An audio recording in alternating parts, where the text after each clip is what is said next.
Hi everyone. So ఈ వీడియోలో చాలా సింపుల్గా బర్త్డే డెకరేషన్ ఎలా చేయాలో నేను చూపించబోతున్నాను.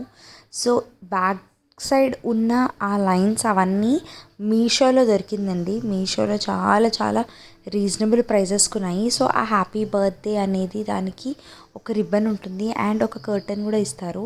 సో ఇదంతా వచ్చేసి కాస్ట్ నేను ఎండ్ ఆఫ్ ద వీడియో మీతో షేర్ చేసుకుంటాను. So it was first year birthday. ఇలా సింపుల్గా ఒక చైర్ వేసేసి దానిపైన ఒక దుపట్టా లాగా వేసేసి సో అట్లా కవర్ చేసేసాను అనమాట. సో ఓవరాల్ బర్త్డే మీరు కూడా ఏదైనా ఇట్లా బర్త్డేనే కాదండి, యానివర్సరీ కానివ్వండి, ఎనీ కైండ్ ఆఫ్ ఈవెంట్ మనకి డెకరేషన్స్ అప్పుడు లైట్స్ ఉంటే చాలా ఎలివేటెడ్గా కనిపిస్తుంది. సో దట్స్ ద రీజన్ మనకి అమెజాన్, ఫ్లిప్కార్ట్లో కంటే మీషోలో ఈ డెకరేటివ్ ఐటమ్స్కి చాలా చాలా రీజనబుల్గా ఉన్నాయి.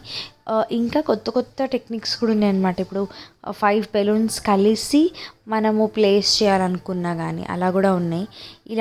ఇవన్నిటికి ఏంటంటే మనము గాలి కొట్టాలన్నమాట. అప్పుడు మంచిగా ఇట్లా కనిపిస్తుంది. ఇందులో మనకి చాలా చాలా కలర్స్ ఉన్నాయి. సో ఈ గోల్డెన్ బ్యాక్డ్రాప్ అనేది బర్త్డేకి కాకుండా మనం any traditional event like Varalakshmi వ్రతం కానివ్వండి, వినాయక చవితి అలా కూడా మనము దీన్ని యూజ్ చేసుకోవచ్చు. సో ఈ చిన్న డెకరేషన్ ఎలా ఉందో మీరు నాకు కమెంట్ సెక్షన్లో మెన్షన్ చేయండి ఎలా ఉందో అని. సో కాస్ట్ వచ్చేసి ఓన్లీ 250 రూపీస్ గైస్. సో అలా మేము లాస్ట్లో ఇట్లా ఫొటోస్ దిగినాము.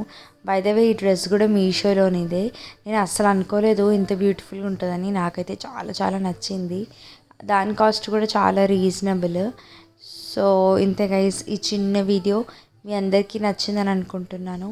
నచ్చితే కనుక లైక్ చేయండి, షేర్ చేయండి, సబ్స్క్రైబ్ చేయడం మాత్రం అసలు మర్చిపోకండి. Tata, bye bye, see you in the next video.